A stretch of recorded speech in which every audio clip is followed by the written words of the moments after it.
Hello, everyone, and welcome to the webcast. My name is Christine Dorsey Davis. I'm the Executive Director of the Ohio chapter of the American Planning Association, and I am your webcast moderator. Today is Friday, September 25th. We will hear the presentation, The State of Transportation Planning. For your technical questions, you can type those in the chat box found in the GoToWebinar tool panel, and I will try to help you. For your content questions related to the presentation, again, just type those in the chat box in your webcast toolbar. Please indicate who you'd like to answer that question specifically, if you can. And we will answer those at the end of the session during the Q&A. Coming up on your screen is a list of our sponsoring chapters and divisions for 2020. Thanks to all of those sponsoring for making these webcasts possible and free to members. In particular, today we are sponsored by the Transportation Planning Division of APA.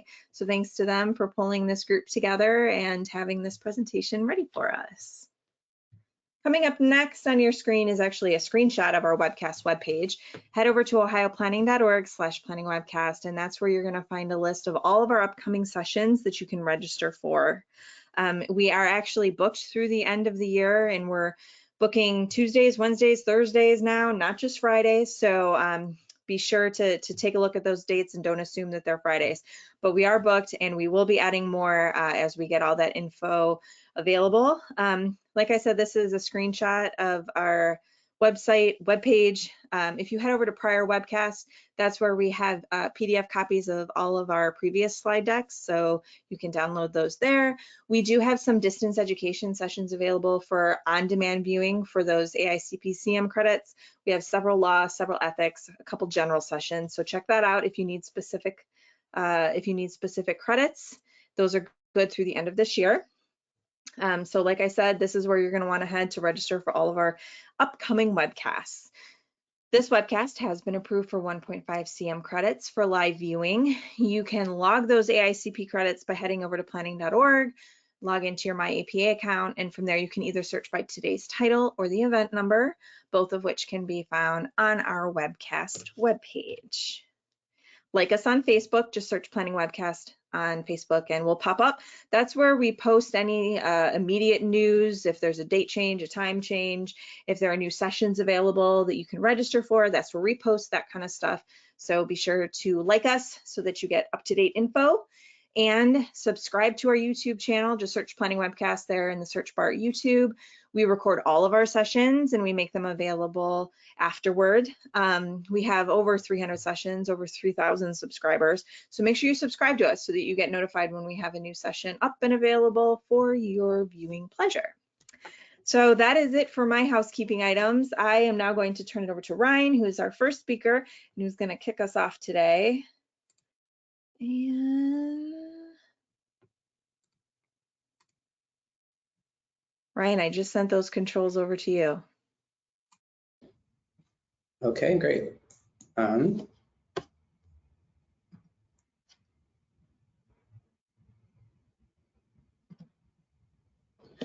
Hey, and good afternoon and good morning, everyone. I'm Ryan Kaczynski. I am an urban designer currently working in Los Angeles. I'm originally from Buffalo, New York, and I moved out to Los Angeles in 2011 to start grad school for urban planning at USC. And contrary to what's typically known, I ditched my car moving out to LA in 2011 and have been living here without a car ever since. And so now I'm going to jump right into a design competition that was completed in 2019, and our proposal was called Highways to Parkways.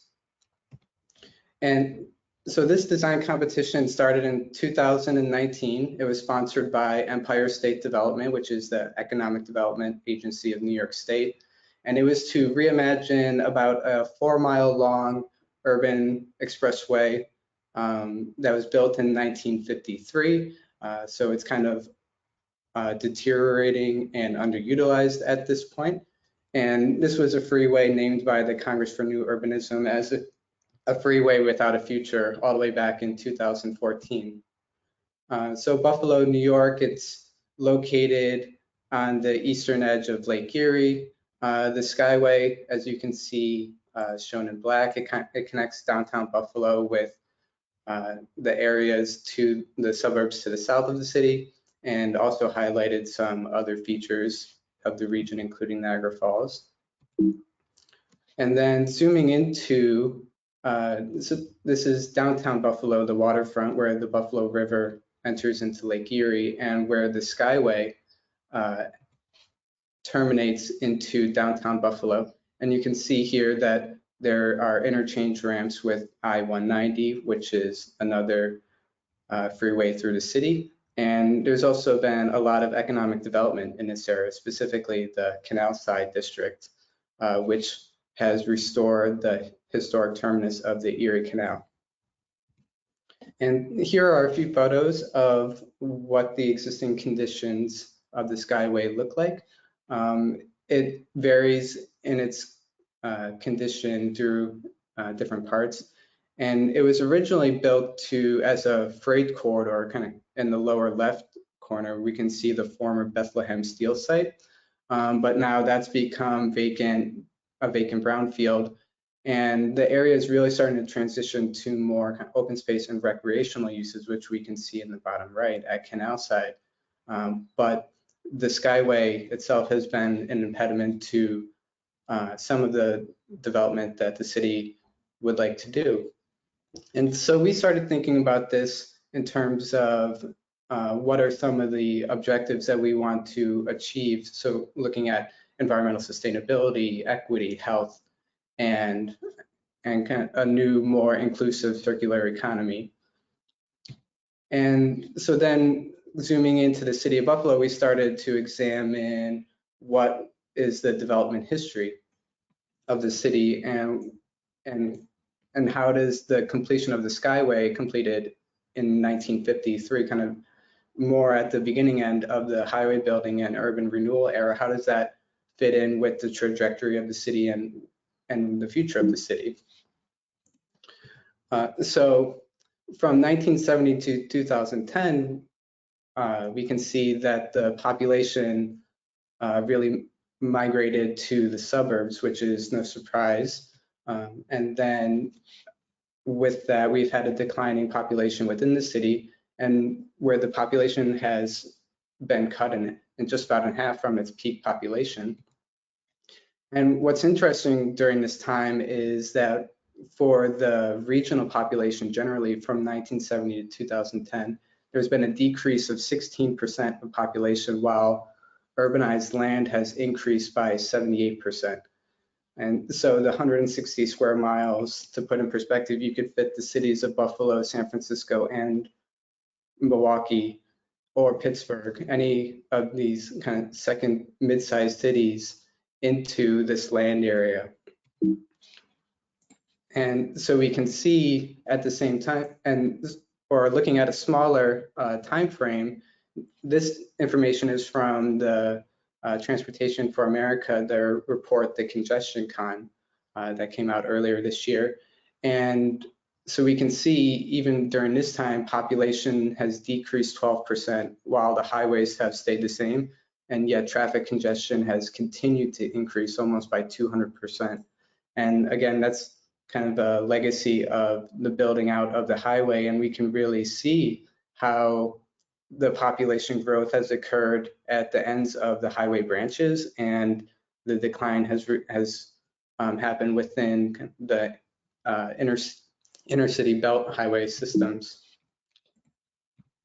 And so this is one example of one of the freeways that was built. And originally, you can see on the top left photo, this is Humboldt Parkway around 1950. And what they did was cut down and destroyed this parkway to build the freeway right through a historic African-American community. And so then we started to look at some of how these impacts of highways start to scale or increase along different scales. So on the left, we can see what was the urban fabric of the neighborhood around Humboldt Parkway in 1951.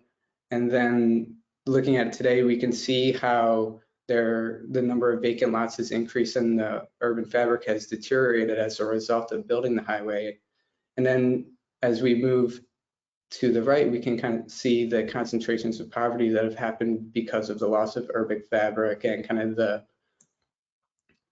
the cycle of disinvestment that occurs as you have increasing suburban sprawl.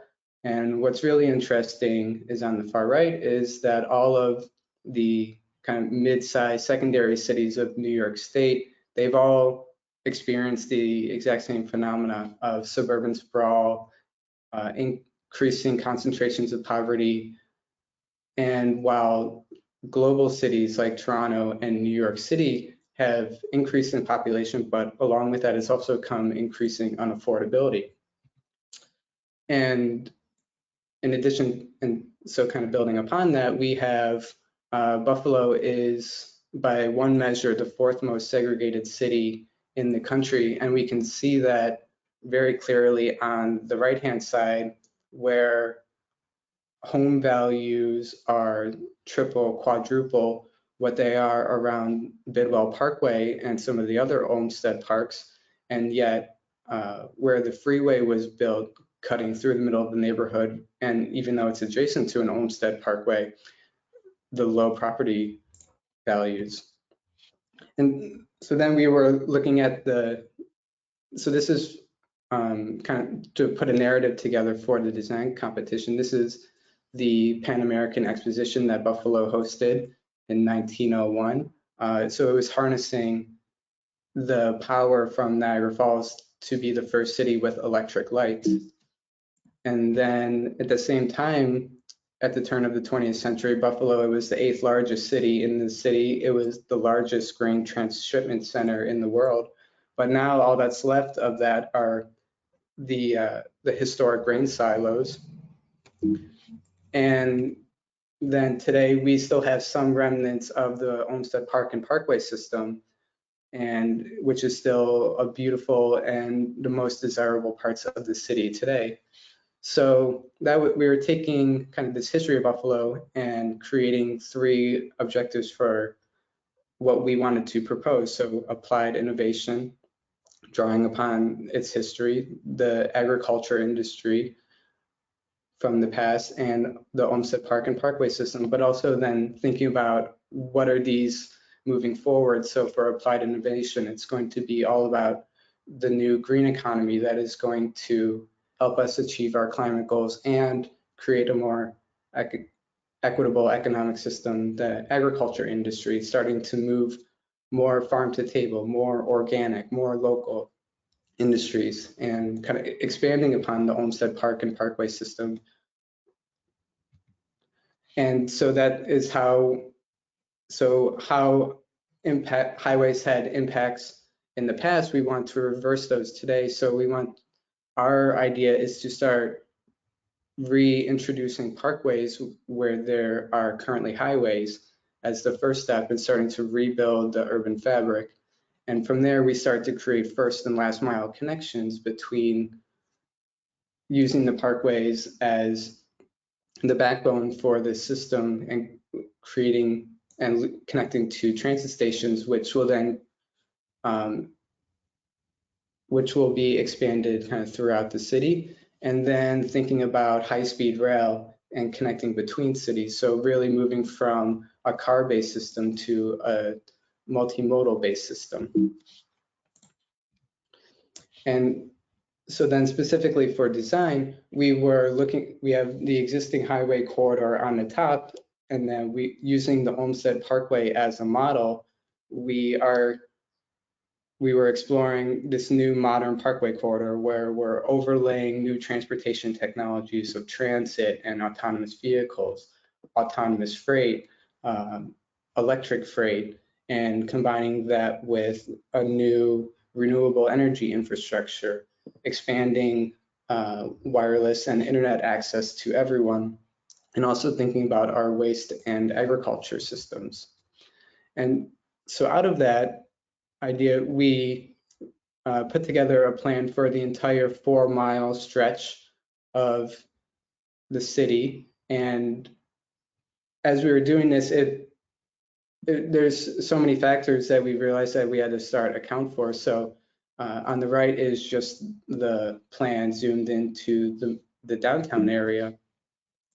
And to start to make things easier, we started to concentrate development and interventions in specific areas. So within the existing downtown, just increasing infill and building upon what's already there, and then creating a new parkway in place of the highway that will expand upon an existing industrial district, but make it more about green energy.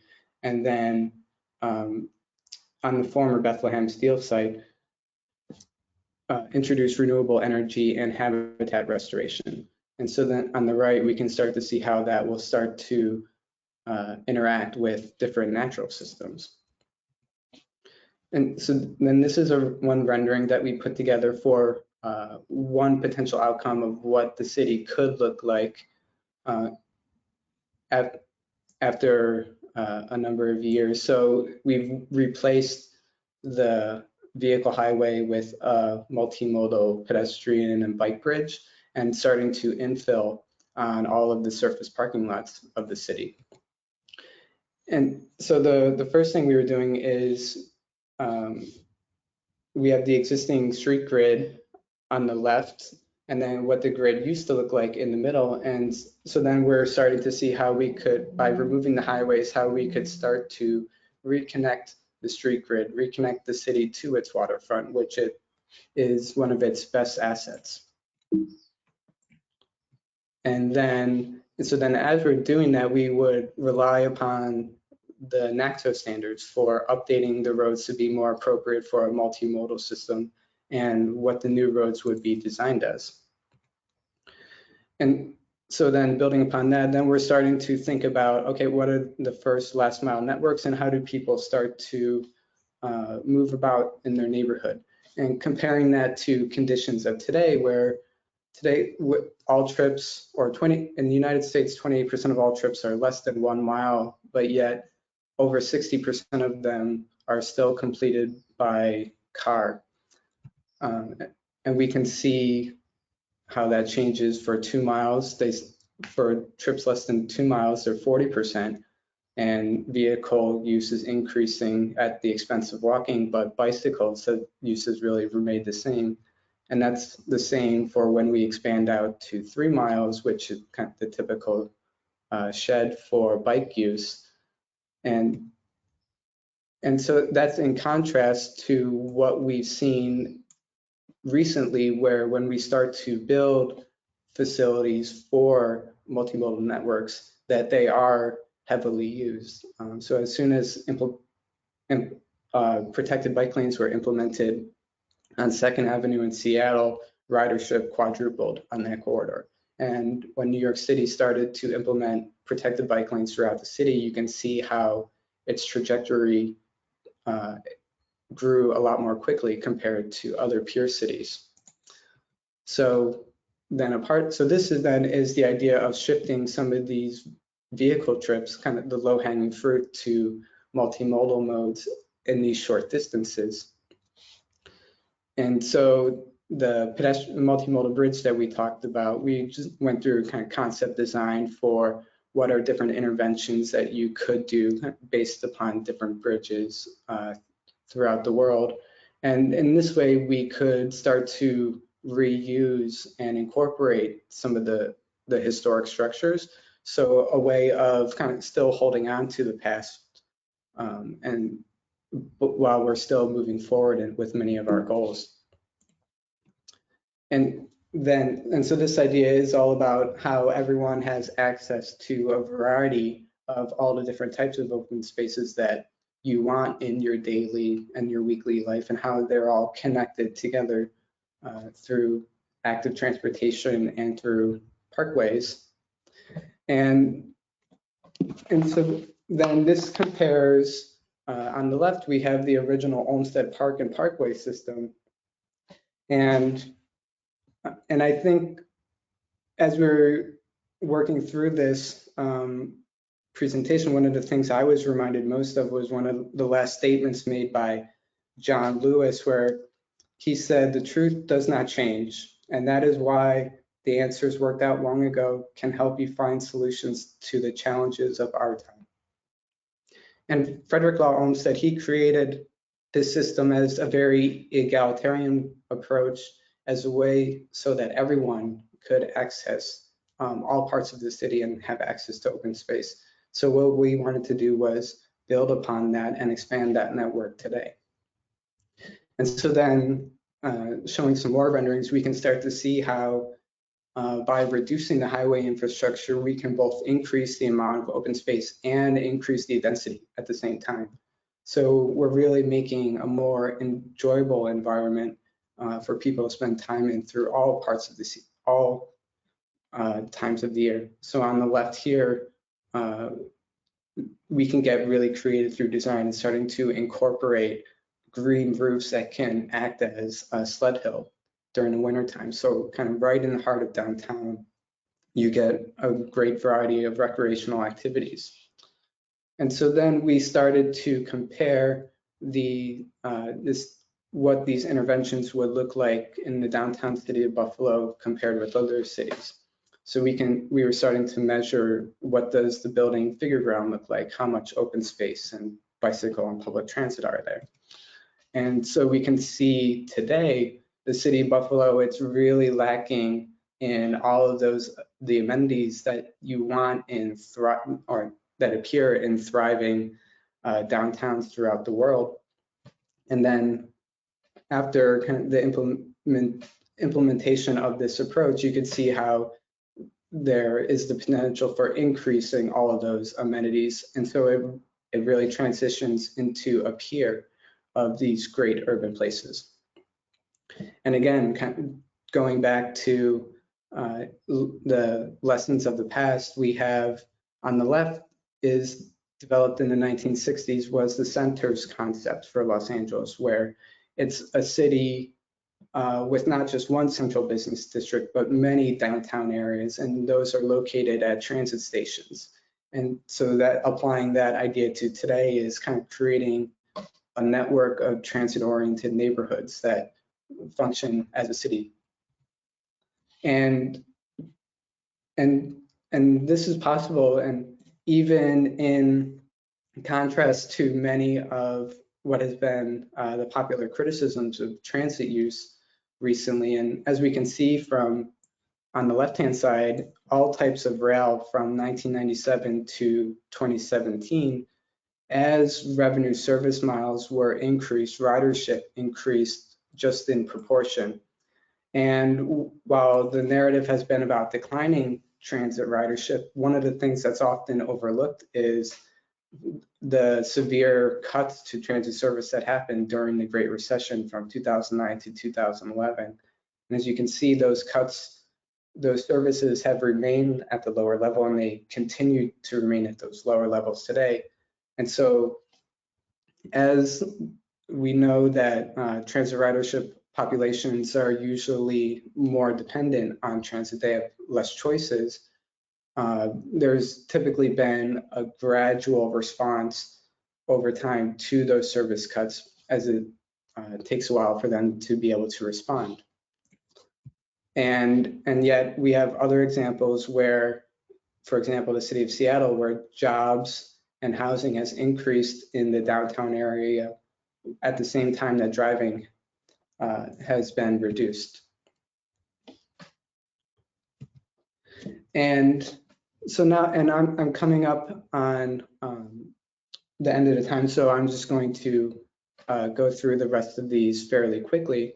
But on the left-hand side, we're just showing how we propose to phase the improvement or the change of a highway to a parkway over time. And this speaks to how there's a variety of different types of urban highways, and what will be required for each. If this was to expand beyond just this one example as kind of a national policy, that there are a lot of individual approaches in terms of phasing and in terms of design, how that could happen. And so then we started to get more into a schematic design, and we could see here that we designed this to be a mixed-use neighborhood, which would allow for a wide variety of buildings that could be implemented along this corridor. And then, and one of the other things we were thinking about was kind of renewable energy infrastructure. So the images on the top are from Medellin, Colombia, and this is their botanical garden right in the heart of the city. And it gave us inspiration for how these structures in different locations, they could serve various purposes. So they don't incorporate solar panels today, but if we implemented something like this as part of our strategy, we would implement solar panels, and then it could also be used as a strategy for diverting rain and snowmelt infiltration, and as it starts to relate to how we start to bioremediate brownfield areas.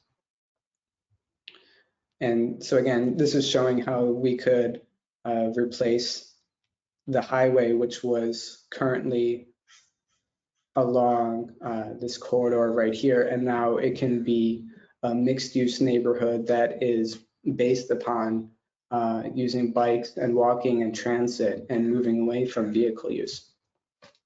And so lastly, we were, in terms of financing, we're starting to identify the individual projects and put together estimates for what they would be based upon local regional comparisons. And then we started to strategically match those with different funding sources. And then that would change over time, where in the beginning we would be relying more on catalyst sources, but then over time improvements would come more from the new revenues that would be created. And so then we were also thinking about how this would tie into climate policies to achieve our goals for renewable energy production and greenhouse gas emissions. So that with these individual projects, again, they were phased and staggered to meet the goals of the New York State Climate Action Plan specifically. And then this is just a comparison of, so the Skyway, if they kept it in place, it would, over the next 25 years, require over $60 million of maintenance. And the other conventional option was to replace the Skyway and build a new one somewhere else at the projected cost of $1.4 billion. But our approach was to replace the highway with this parkway, and then rather than kind of the status quo, we get all of these new benefits in terms of new residents, CO2 emission reductions, energy production, increased urban agriculture that will really start to help us to achieve our goals. And I think these will be shared at the end, but I think one thing I wanted to end on was the greenhouse gas emissions that we have to meet to achieve the Paris Climate Agreement. So currently right now they're projecting about a 5% decrease of CO2 emissions this year as a result of COVID-19. And right now what we need to do is reduce our greenhouse gas emissions to 65% of their peak levels, which we're hoping is the year 2019. And then we need to start phasing out all greenhouse gas emissions by mid-century. And this will allow us to stay within the 1.5 degree warming of the Paris Climate Agreement. And so, and we can see this line right here is if we continued at the 5% reduction.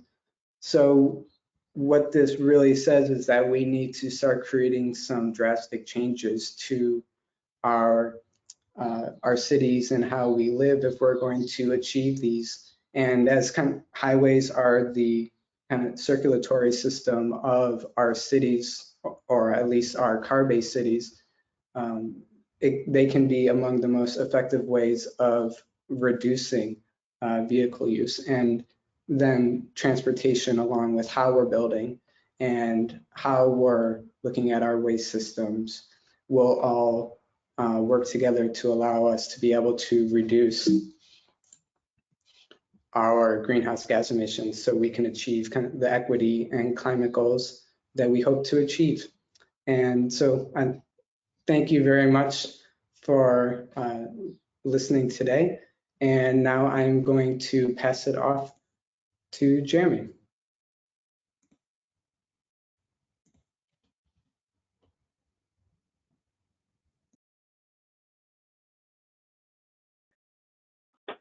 Thank you so much.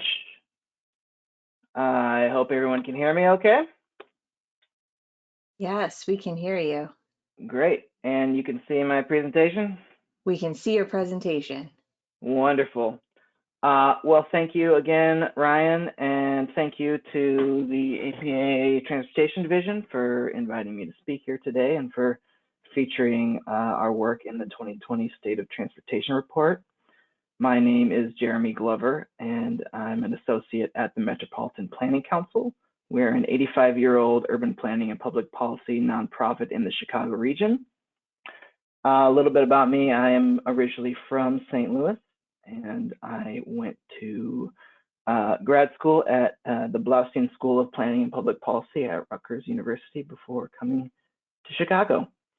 And at MPC, late last year, we released a report called Toward Universal Mobility that includes 32 recommendations for improving transportation outcomes for people with disabilities. While our focus is specifically on the Chicago metro region, we feel that these recommendations are broadly applicable. To develop this report, we talked to over 100 people from a wide range of backgrounds, including many people with disabilities who are using the system and many operators who are managing it. And we had a technical advisory group of transportation professionals, researchers, disability advocates who helped us take all the input we got from our focus groups and our interviews to develop our recommendations.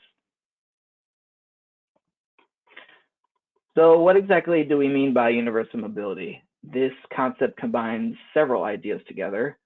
Universal design is a principle from design and architecture that states that buildings, landscapes, and products must be designed so that they can be accessed and understood and used to the greatest extent possible by all people, regardless of age or ability. Community mobility is a term used in occupational therapy that stresses the importance of mobility for someone to live a fully engaged lifestyle. So staying healthy or fully recovering from an injury or illness is not possible if you don't have a level of mobility that allows you to reach everything you need in your community. So universal mobility takes the principles of universal design and combines them with the understanding of mobility as an essential component of well-being. For MPC, universal mobility is also the belief that mobility is a human right and that access to high-quality transportation for people of all ages and disabilities is fundamental to exercising that right. This graph shows how the likelihood of disability increases with age.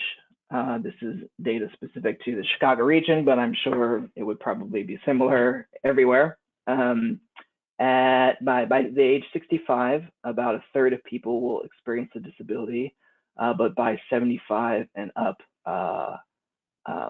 that's nearly 50%. On top of that, the Chicago region is aging. Our MPO projects that a large increase in the number of seniors will cause the median age of the region to increase from 35.7 in 2010 to 39.4 by 2050, which doesn't sound necessarily like a big jump, but it actually is quite a big jump. More seniors means more people with disabilities likely, and more people with limited mobility. And aside from that, just think about how many of us have experienced a temporary disability that impacted our mobility, such as a surgery, sprained ankle, or prolonged illness. So I think the key takeaway is that virtually all of us will experience a disability at some point in our lives, either personally or as a caretaker. So we're all stakeholders, and our system needs to work for people at all stages of life. It's also a major economic component to the transportation challenges faced by people with disabilities. People with disabilities are much more likely to be unemployed, and those who do work are much more likely to have a part-time job. People with disabilities live in households with lower incomes. Just over half of working age people with disabilities in the Chicago region live in households with a median income of $25,000 or less. Coupled with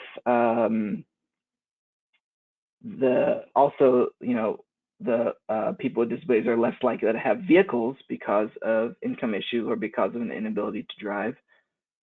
So all these factors mean people with disabilities typically are more reliant on social services, and improving mobility would allow for more self-sufficiency and allow people with disabilities to participate more fully in the local economy, which is something that everyone we've talked to agreed is hugely important to that community.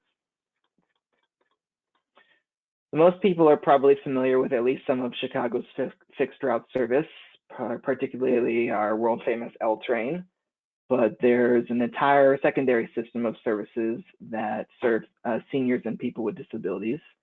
This includes ADA paratransit, which is a federally required service that mirrors existing fixed route corridors, and also non-ADA paratransit dial-a-ride services that operate at the county, township, or municipal level.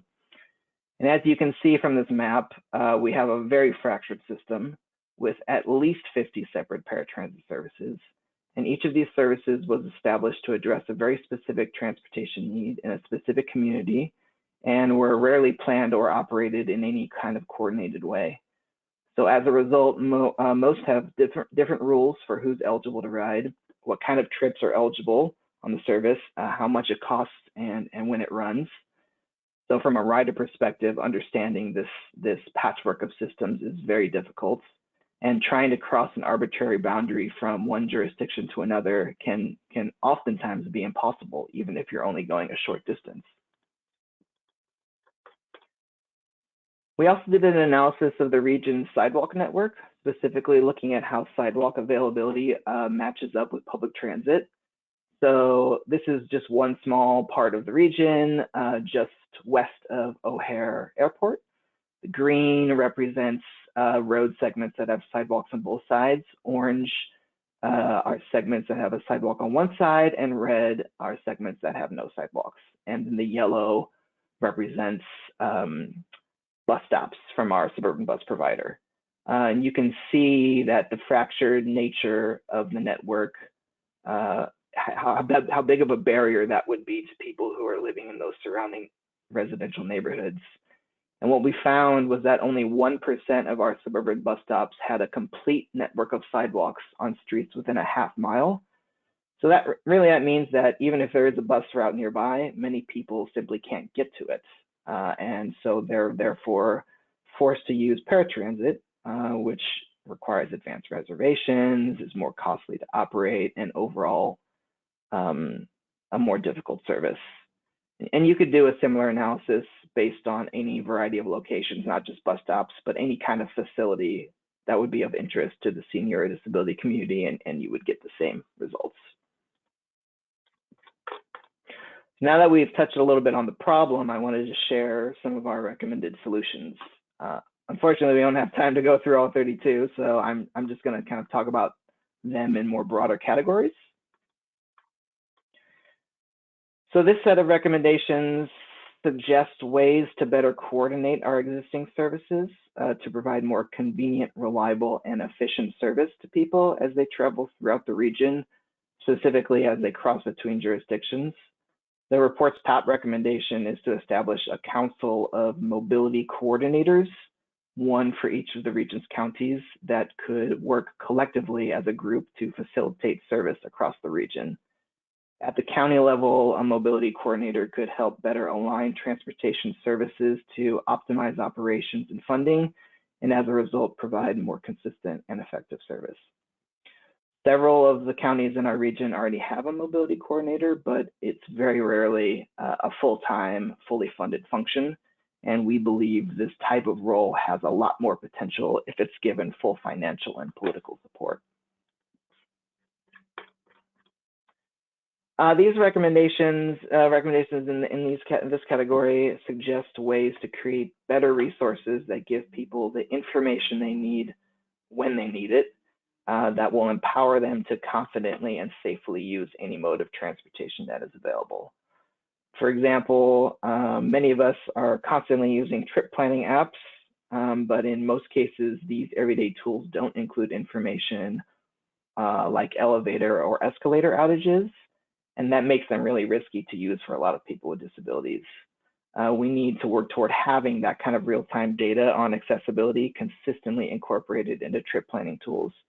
We heard so many stories from riders who were literally left stranded on station platforms due to unreported elevator outages, and that kind of uncertainty just has a really devastating effect on mobility. There are many new technology solutions that can help us provide better paratransit service now, including ways to reduce the barriers between services and give us better data to plan with. That includes things like updated vehicle dispatching software for better routing and more efficient rides, real-time paratransit vehicle location information, or even something as simple as the ability to make reservations and cancellations online. Many paratransit services still only use confusing telephone reservation systems that can be cumbersome and time intensive. And while those are really important services to have for some users, there are other more flexible tools as well. So oftentimes, as I was alluding before, the biggest barrier to a trip is that first or last few hundred feet. Pedestrian infrastructure is the bedrock of any transportation system, and it's important for communities to understand their needs and work toward addressing gaps and shortcomings. This is a photo that we took from our region of what we call a bus stop island. Unfortunately, it's not a totally rare occurrence.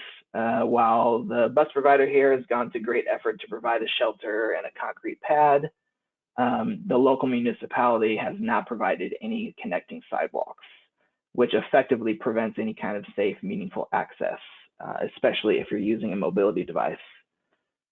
Municipalities, jurisdictional issues aside, municipalities have a lot of control over their pedestrian infrastructure.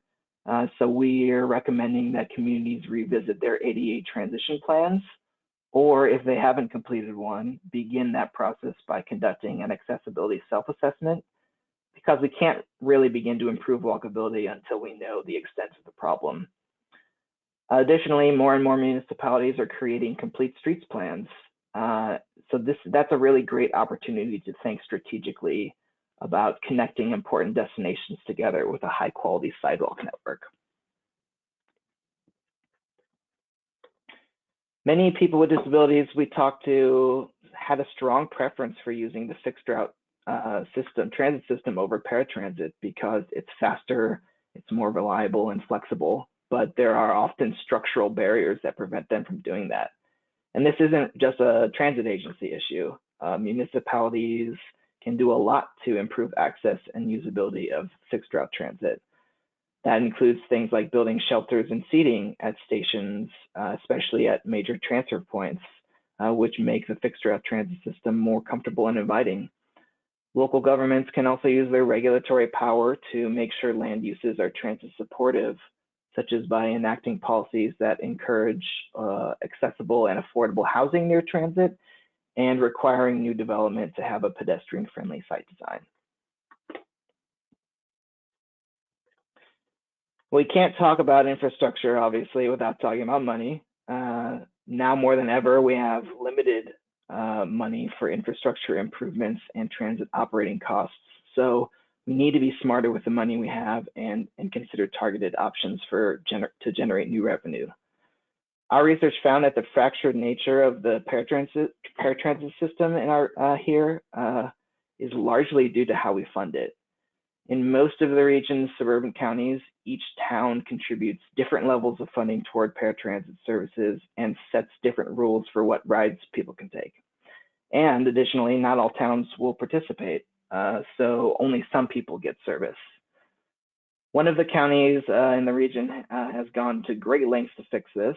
McHenry County used to have a very fragmented network like everywhere else, but over the past decade, they worked with local governments to create a centralized service called MC Ride that is consistent for everyone. The biggest hurdle to setting this up was convincing individual municipalities or townships to quote unquote give up their legacy subsidies that they were receiving from our paratransit operators. In the end, communities saved money and residents had better transportation.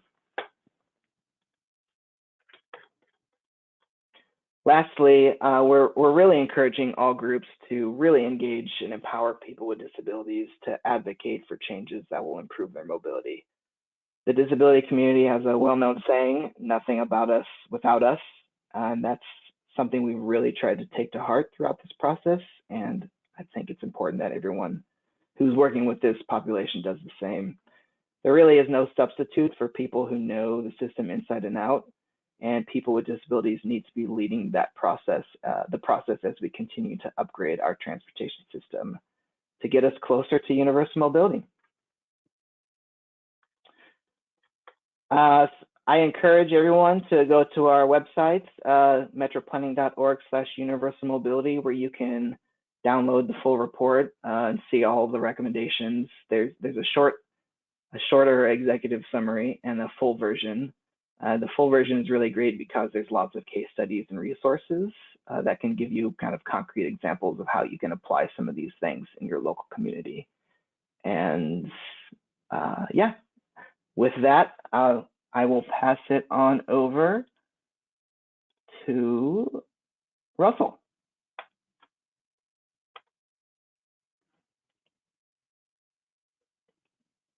Thank you very much, Jeremy. Wonderful presentation.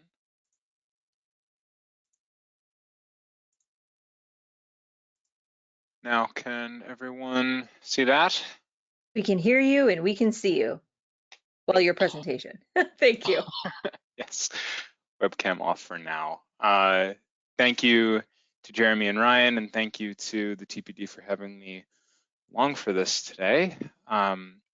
My name is Russell Pildes, and I'm a transportation planner with EBP US in Boston, a transportation-focused economic and policy analysis firm. It's been around for about 30 years. I grew up in Chicago, so it's fun seeing places that I'm familiar with in other people's presentations. My journey took me to DC for the work for the Department of the Interior for a little while before going to graduate school in planning at the University of Michigan. And after several years working in policy and planning at the US Department of Transportation's Volpe Center here in Boston, where I'm speaking to you from now, I've moved over to the dark side, working in the private sector with EBP. But I wrote this paper with my co-author, Jesse Bodart, as myself, not in affiliation with the government or with EBP. And Jesse is not here today, but he is a transportation engineer, formerly with Tool Design, although he is traveling across France right now on his bicycle. And if that sounds strange to you at home during COVID, it does to me too.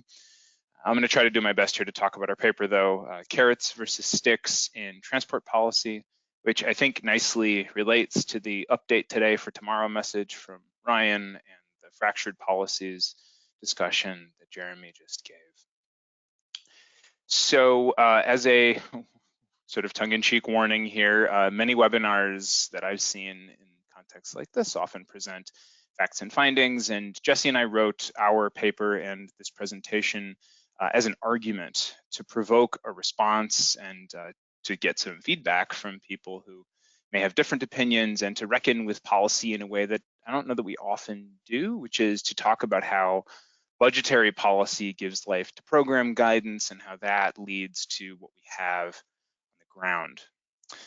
So why this topic? And I'll define carrots and sticks shortly, but Jesse and I come from different altitudes, me mostly from a federal space and him on, in the dirt as an engineer, but we noticed that our societally preferred environmental outcomes and the design, planning, and engineering policies appear to be pointing in opposite directions. transportation consumes almost a third of US energy consumption and therefore emissions, which Ryan pointed to some graphs earlier, and nearly 40,000 people died in traffic incidents last year.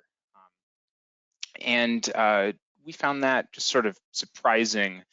And then we dug into it a little bit more, and we noticed that if you look at this chart on the left, which comes from a Texas Transportation Institute longitudinal study on freight environmental impacts, you'll see the blue column says inland towing. That refers to barge transportation on the inland waterway system. Orange is railroads, and gray is truck freight. And this is showing fuel efficiency over time from 2005 to 2014.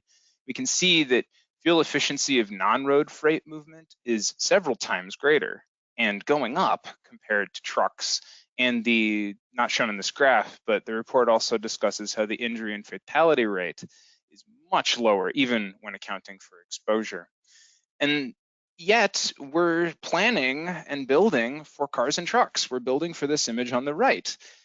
We keep, in our view, wasting land, wasting travel space, and generally wasting resources, including people's lives and our planet. And as if to seemingly vindicate this point of view, California announced this week that they will ban new internal combustion vehicle sales in 15 years. And again, in our view, certainly not enough and not soon enough. Concerns about transportation's contribution to the human condition are clearly gaining new currency. So for our analysis, every policy analysis has to have a framework. It's summarized here in this flow chart. We sat down with funding statistics and figures, as well as laws and regulations of various funders and spenders, to try and square all that.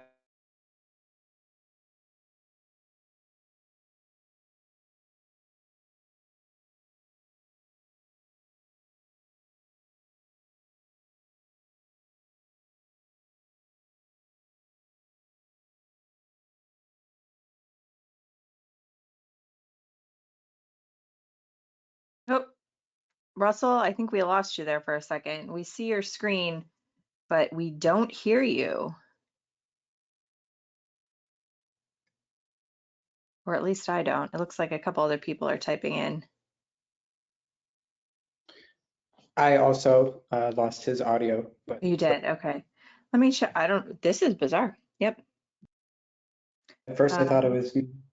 Right? Yeah, let's see here. Let me type into him real quick.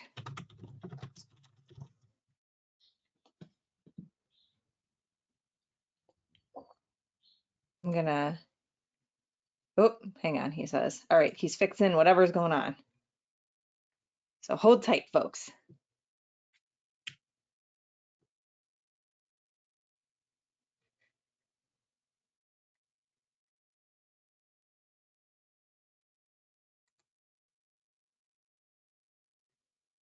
Okay.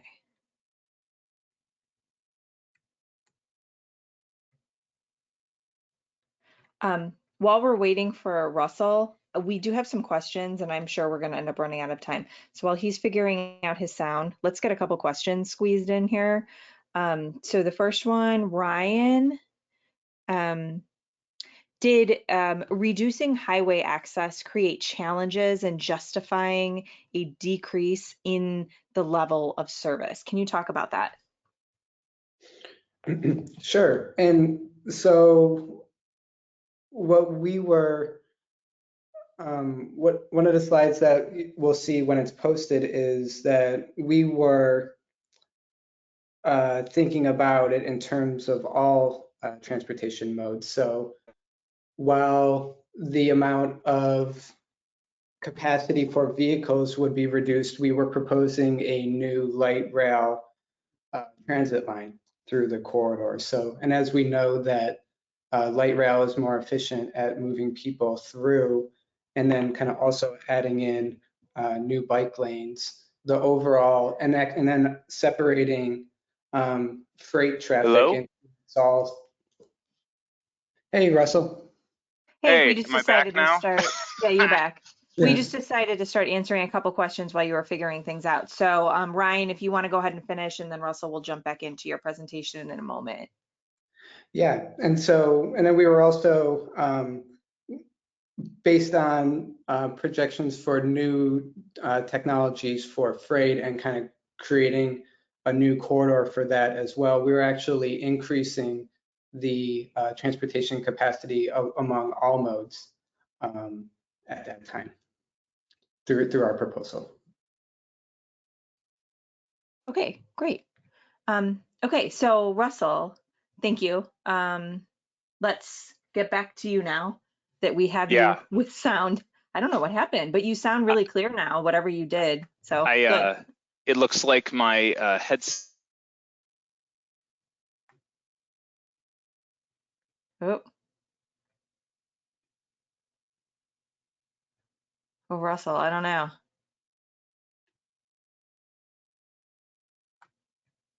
I think Russell is still having some trouble here. Yep, I get it, folks. We lost some audio for him. Russell, not sure if you can hear us. I'm going to type in you again, see what you can do for us. I would suggest just calling in using a telephone. I think that's probably your best bet, if you don't mind. And Russell, while you're calling in on the phone, let's go to a couple more questions. Let's see here.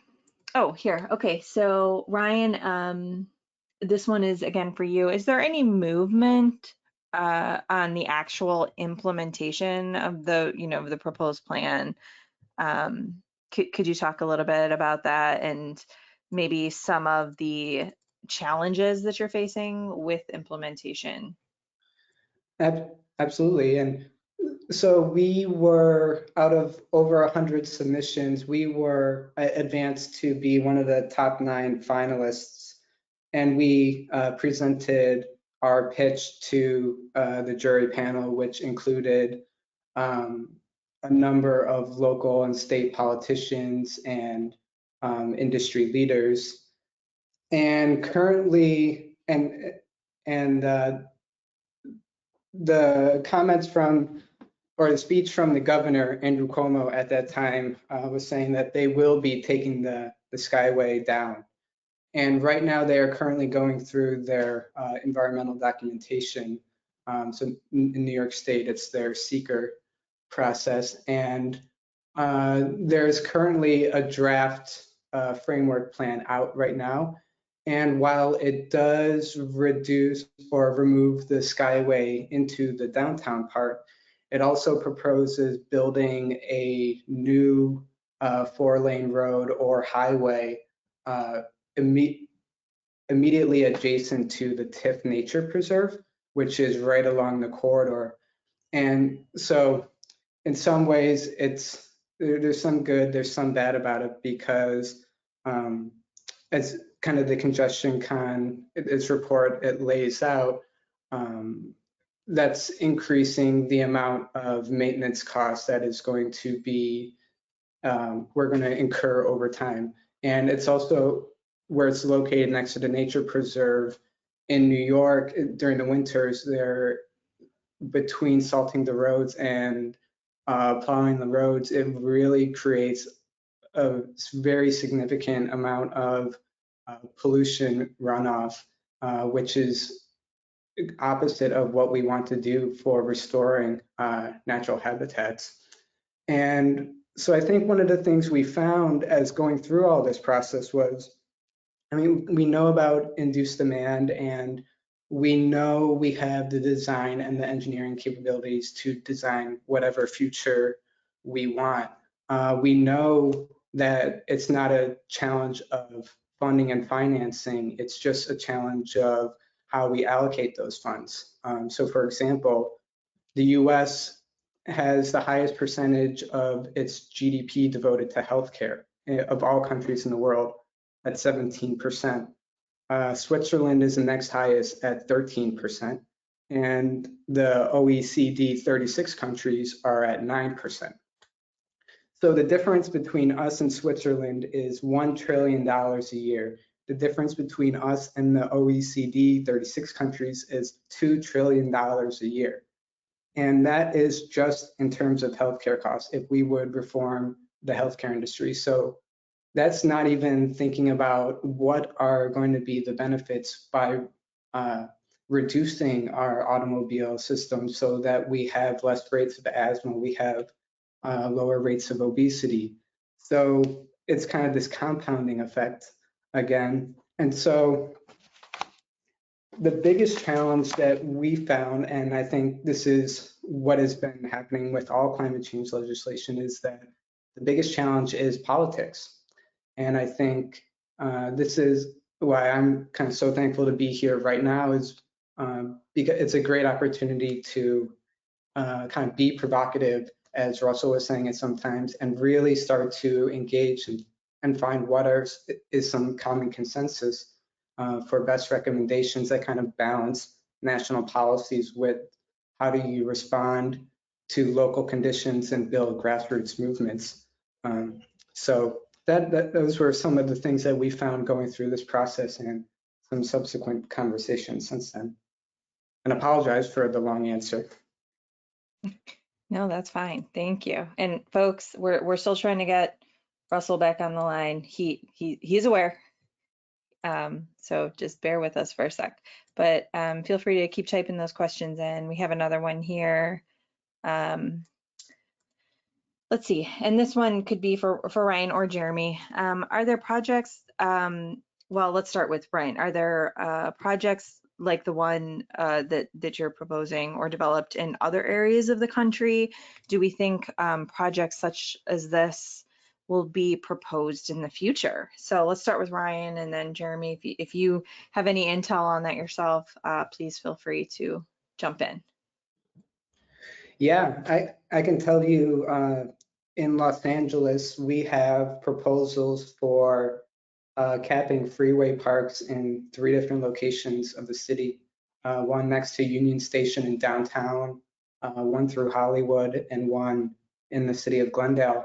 And so these are all areas where the highway is depressed. And as I've referenced before, the specific design solution would depend upon what is the local conditions for each one. And so one of these completed examples is, forgive me for forgetting the name right now, but Dallas completed a cat park a few years ago as well.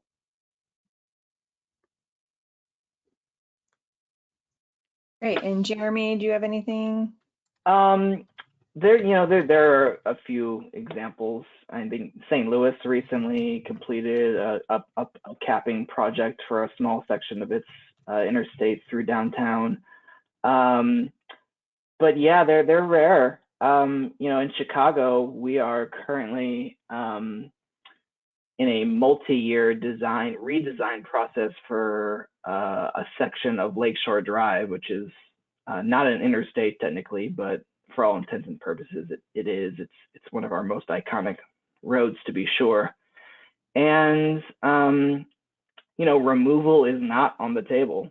Instead, I feel like the advocacy community is having to push really hard just to get even some dedicated lanes for transit. So I think we have a long way to go when it comes to correcting the mistakes of our freeway building past in our cities. Okay, thank you. See, in the Buffalo project, so that's you, Ryan? That's Ryan, right? Yes. How grounded were the economic assumptions in terms of development, funding generated by the TIF, and actual development demand in Buffalo? So do you consider how the attractiveness of Buffalo as a community may increase as the impacts of climate change decrease the attractiveness of living in other parts of the nation? Yeah, that's very true. And one of the things that we did first was concentrating all the development kind of within the downtown area before proposing any development along that new parkway corridor. One, to be aware that currently the population of buffalo is it's bottomed out and plateauing right now, but it's not experiencing the population growth yet that has occurred in other peer cities. And we use, so I work at an architecture firm right now. So we drew upon all the construction costs for all the private development that we proposed. And then we based on public infrastructures based on, the city of Buffalo is currently going through an extension of their one light rail line to the University of Buffalo. So we use those comparables. And then also actually the city of Rochester, they recently completed filling in and removing one of their highways, the Rochester Inner Loop. So we used a lot of regional metrics for all of the public improvements. And then I could also share in the future the process. We also had some financial analysts as part of our team, and so they created the pro formas and all of the revenue projections as well. Okay, thank you. So I'm getting a message. Russell, are you back? Am I? You are. Am I? I think I hear you. Yay. Horrendous. I'm so sorry. Hold on one second. I just need you to change your controls over, your audio controls from computer to phone call, please, so that we don't have all kinds of funny noises. So Russell, if you could do that real quick.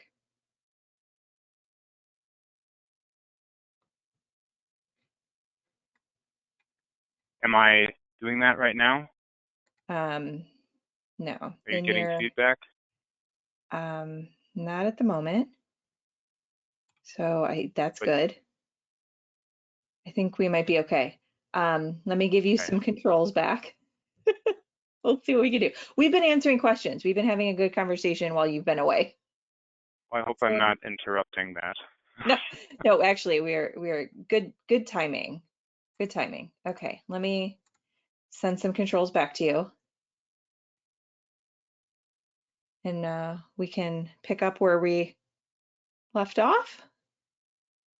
That's all right. If people can still remember where I was in the conversation.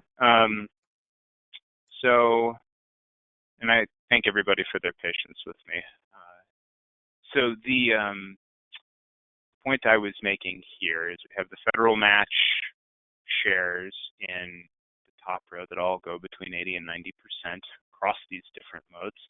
And the share of DOT appropriations from the FY19 budget. Even if FTA provides equal proportions, the amount of money it can spend is relatively minute in comparison to that of federal highway, which gets 70% of the total DOT appropriations. It's understandable, if infuriating, therefore, in the case of the Big Dig, that Massachusetts buried I-93 without much accommodation for non-auto transportation options and potentially exacerbated traffic. Those roads running alongside it, as a cyclist, I know this, those roads are still arterials with ramps down into an underground interstate. Doing so has made automobiles still, by and large, the most practical mode for traveling around the Boston metro area. And Boston has claimed some of the worst roadway congestion in the United States the past few years. Our experience here is not unique, and it isn't getting us anywhere to improve transportation's contributions to the environment. These latter two numbers for FRA and MARAD are particularly troubling to me because of that graph we saw earlier. FRA regulates a number of commuter rail transit services, and rail and maritime freight transportation emit far less pollution, use less energy, and are also much safer than trucks. So we have to conclude that policy is intervening here to make it hard for anything besides automobiles. But at this point, some smart planners in the audience, if they're still paying attention, are saying that we gotcha, Russell. We know very well, as do you, that you can flex highway dollars to transit and that highway programs even fund transit and intermodal freight directly. Jesse and I thought of this too, and we would like to argue to you that this is a false flag. We submit to you that while technically true, this kind of misses the forest for the trees, especially with respect to the environment. And we're going to look at the congestion mitigation and air quality improvement program, the CMAQ program, by way of example. Quickly here, CMAQ is a $2.5 billion annual appropriation to federal highway to implement the Clean Air Act. Eligible projects include mostly road stuff, but also transit expansions and active transportation. And as most of us have known for some time, the automobile is not the answer to the environmental future. It encourages the waste of space and energy compared to reliable mass transportation.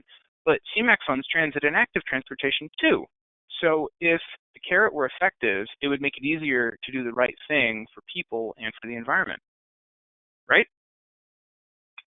We would argue that on the one hand, yes, CMAQ does fund these things, but the guidance is pretty clear. Those $2.5 billion are really limited to funding capital and startup costs, not operations and maintenance. And so we have to conclude that the carrot isn't really working, since we know service quality is the key to increased transit use, not just more lane miles. Ridership pre-COVID was falling all around the country where transit already exists, and we have learned over and over and over again that making transit work today is a precondition for having it work in the future, which in turn is a precondition for all the other benefits we seek.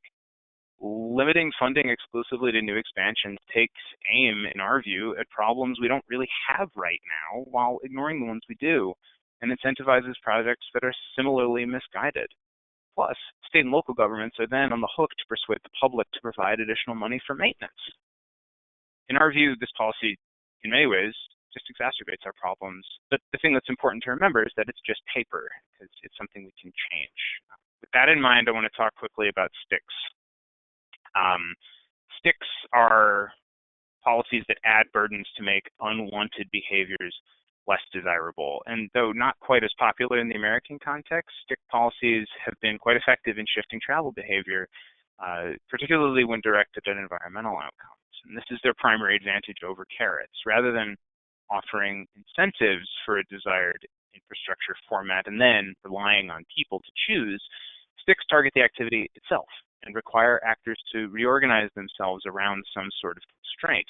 Put simply, people always choose the easy way, and path dependence is real. Perhaps sticks are just misunderstood or poorly explained by their advocates. So today I'm going to talk about one example stick and argue to you all that sticks are more effective than carrots to achieve stated policy goals. We're going to talk about congestion pricing as our example. So if your goal is to reduce auto travel and associated environmental safety impacts, why not just do that? Congestion pricing charges drivers a fee inside of a zone with differentials at different times of day, and this spreads out travel by time of day as people choose to bear or not bear that cost. People who really need to get in to the zone at certain times of day will pay, and those who don't will go by another mode or by another time of day. Our paper goes into more detail about how this structure works in comparison to carrots, but the upshot is that this cuts to the proverbial chase, and congestion pricing schemes have proven results. Immediate benefits of the programs include a reduction in commuting times for people driving and increased reliability and decreased air pollution. In Stockholm, they actually use the congestion charge money to pay people to use other modes, which is safer and more convenient because there are fewer cars as a result that might run over them if they're on bikes or block the bus if they're taking transit. New York, Los Angeles, and even Boston and other American cities are rumbling more loudly about congestion pricing as a way to internalize the true cost of transportation, but also raise revenue to maintain the existing infrastructure. And through my work at EVP, we're working with coalitions of eastern and western states to study other sticks like VMT taxes or mileage-based user fees, and we keep finding that it's a win in urban and rural areas, not to mention their revenue-hungry governments. Ultimately, our argument is about expectations. Only 20% of Highway Trust Fund projects fund transit, and we've already discussed how there's really not a lot of money available for healthy transportation relative to highway projects. And the fact is, funders can only distribute the money that's available to them. But we can fix that. You would think that the federal government is promoting the highest national interest as the master funding source, but instead they give out carrots for automobile-related projects at a much greater intensity than for any other mode, but that's because that's how it's articulated. More to the point, its policies are flexible for transit and other healthier uses in a very limited way. Therefore, it shouldn't surprise any of us that some states continue to fund highway expansions and simultaneously allow their transit systems to wither, even though the concepts of induced demand and discrete mode choice and the environmental benefits of dense settlement have been demonstrated anecdotally and empirically for decades. But we can fix this. And to wrap it all up, I have this cartoon here, which I love, from Ian Lockwood. Prioritizing one mode over another is not inherently wrong. In fact, slanted prioritization is ultimately required, we think, to achieve necessary environmental policy outcomes. And in light of the many important environmental policy imperatives encoded in federal and state legislation to prevent the poisoning of air and water and to save lives, the fact that transportation funding is allocated to the least environmentally friendly and least efficient projects sets our agenda, in truth, to fix a broken incentive structure. So thank you, and thank you for your patience with me with my technological difficulties. You know, and we go through this and, you know, we do training sessions ahead of time, but you just never know what you're in for. It's just an all out, it's a crapshoot. But thanks, folks. And thank you, Russell and Jeremy and Ryan. We do have a little bit of time for more questions. So folks, feel free to type those questions in. Let's see. So let's just take this real quick since we still have you, Russell. Yeah, thank you for reminding me. Let's do some webcams. There we go. Okay. In regards to congestion pricing, how does this affect lower income individuals who may not be able to afford it? Great question. It has a long answer. The short version of that answer is that there are ways to write that policy so that those who would experience a financial hardship could either get subsidies to take those other modes, which we're trying to ensure are reliable and convenient for them in the first place. That's sort of the point here. But if they really have to drive, there are ways of writing that policy so that they don't experience a financial hardship, just like we already do with transit subsidies. Maybe we can do better with those as well. Okay, we'll stick with you for a second. Do you think that trains, barges, and ships can deliver non-bulk materials to the last mile instead of other modes such as the traditional modes of trucks, package delivery vehicles, etc.? It's an interesting question. It is a very interesting question. You know, I think the best way to think about it is to go back 100 years. And, you know, our settlement pattern is certainly different, but we did live that way for a really long time. You know, the internal improvements of the 19th century were all about barges and canals. We had a whole economic development system structured around rail and around barges. We could do that again. It would certainly look very different now that people live very far away from the inland waterway system, relatively. But the real issue is the total mileage and how much freight is being hauled how far by like a heavy duty combination truck. If we were to reorganize a little bit, and it would take some time, but if we were to reorganize a little bit and shift that last mile to smaller vehicles going shorter distances, in aggregate, we would see a huge decline in energy consumption and emissions. Okay. Would you say congestion pricing strategies rely on existing transit and active transportation systems? It seems like it would put most people in a hard place in terms of time and mobility when those systems don't exist, I guess, in most places in America.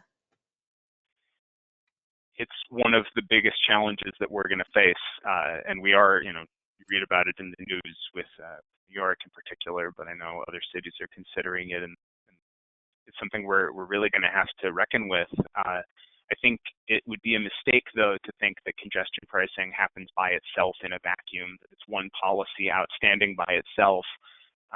If we're going to do something like charge for use, like transit, or like a congestion pricing or the MP tax or things like that, it's going to have to be part of a package of other policies that help build where we haven't built yet, where we have neglected. We have to catch up, and we need to be working on. Planners like to be, masters of everything. I think, we're smart enough to think about the big picture and all the details along the way. I hope that's a satisfying answer. Yeah, I know it's a big challenge. Let's take that just a step further. Are we too focused on congestion pricing and perhaps not other forms such as parking taxes or parking pricing and things like that? It's an excellent point. And I only talked about congestion pricing in this presentation just to name one example. The paper discusses several others, including parking strategies. Land use reform has to be on the table for this too as part of a package. I don't think anything should really be off the table. Okay. Ryan, could you provide more information about the light rail to the University of Buffalo, political support, funding sources, volumes, fare, just go a little deeper into that. So I don't actually have a lot of that information off the top of my head. I think they've already completed much of their environmental process. I think construction is planned to start in the next few years. Currently, the current light rail line, I think it's about 15 miles and extends from downtown Buffalo to the edge of the city where one of the two UB campuses is located. And so this extension would be, I think it's about 9 or 10 miles, and it kind of extends out into the first ring suburbs and the second campus. And I know the ridership potential is really high just because of the student population, and they can replace, right now they have shuttle buses that go between the two campuses every 5 or 10 minutes. So I think it relates a lot to kind of what Russell was talking about, how we're just shifting our investments and things around to be able to reduce these emissions. And right now, the buses, they get kind of caught in all types of traffic, so giving them their own priority lane. What I found through all ridership in Los Angeles is that the ridership outpaces projections. And I think it's the more quality service you provide, the more people want to use it. And so I apologize that I don't have the specifics of that project. And it was largely on the other side of the city from where our proposal was. Okay, this is a universal question across all of you. It seems that rideshare services cause more congestion. What policies could be implemented to address this issue? Who wants to start? Well, I don't have an answer for that, but I will say that rideshare does increase vehicle miles traveled. There's been multiple studies that have showed that. And I hopefully to kind of start things, I think it's a part of it. I think it's a part of the broader range of reforms that we're starting to fit transportation within, right? So how do we, and now let's start thinking about it in terms of how, what are the conversations for how we might be living post-COVID? And so if we have excess retail, we have excess commercial office spaces, and then, for example, in Los Angeles, in California, we have severe housing shortage. it might look like more of a redistribution of office uses out of the central business district and more into neighborhoods and more housing into some of these spaces that can be adaptively reused. So just by how we restructure our land use policies, it's going to have an impact upon our transportation modes. And then you start to layer on investments for transit and active transportation. And so then we might see that those on themselves might solve many of the congestion problems that we have, and we might not need to introduce more regulations for specific industries. Yeah. Russell or Jeremy? I'll add that in Chicago, we scored a major victory over the ride-hailing companies a year or so ago, in that we required them to share all of their ride data, basically. And so there's this huge database now that gets updated quarterly. It's all freely available on the City of Chicago's data portal. Every single ride, there's millions and millions of rides now for the last few years. And what it's shown is that the majority, a shocking majority of rides, I think the average ride length is less than 2 miles. And it's going between places that are already very well served by transit. So clearly there are costs that these companies are not having to internalize. I mean, we know that that's true because they're not even profitable. They are financed by delusions of venture capitalists. And here in the city, last year, we created the first really instance of congestion pricing in Chicago. It's a zone-based additional fee, basically, on ride-hailing rides that go into the central business district. So that's promising, but yeah, I do think with ride-hailing, we're gonna need a stick approach. And Russell, you probably have something to add to that. Well, I wanted to just compliment Chicago again, because I've read the reports that came out from that data, and that is a huge victory, very revealing story, in addition to some of the other research that's been done in San Francisco and other places about BMT and congestion. I'll stand on my soapbox again and say, policy is a lot of writing. We decide how a lot of this works, and ride-hailing didn't come out of nowhere. It's filling a need, and the need may be the result of a mismatch, right? As Jeremy's talking about, that those trips are happening at really short distances is kind of surprising. Why aren't people walking? Why aren't people taking bikes? I've used the bike share in Chicago. It's great, but why aren't people doing that? We should be asking more questions. I don't know if I have an answer to what would the policy be, and it's certainly going to be different everywhere. But these things are revealing if we can see them, if we go looking. And so, the example of Chicago is a great one to sort of point us in the direction that maybe the first policy step is to just get information. And I'm not normally a data for data's sake person, but we're just in the dark otherwise.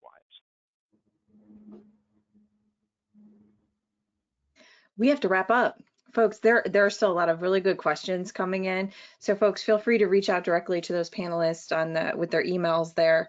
We are recording this session. It will be available on our YouTube channel. Just search Planning Webcast on YouTube. And I just posted the slide deck on our webcast webpage, ohioplanning.org/planningwebcast. Be sure to check that out. Don't forget to log those CM credits. Thanks to all of you for joining us today. Thanks to our panelists and for sticking with us during our sometimes silly technology issues. It happens. There's nothing we can do about it. So thanks for sticking with us. Everyone have a great weekend, and we will talk next time. Bye-bye. Stay well, everyone. Everybody. Thank you very much.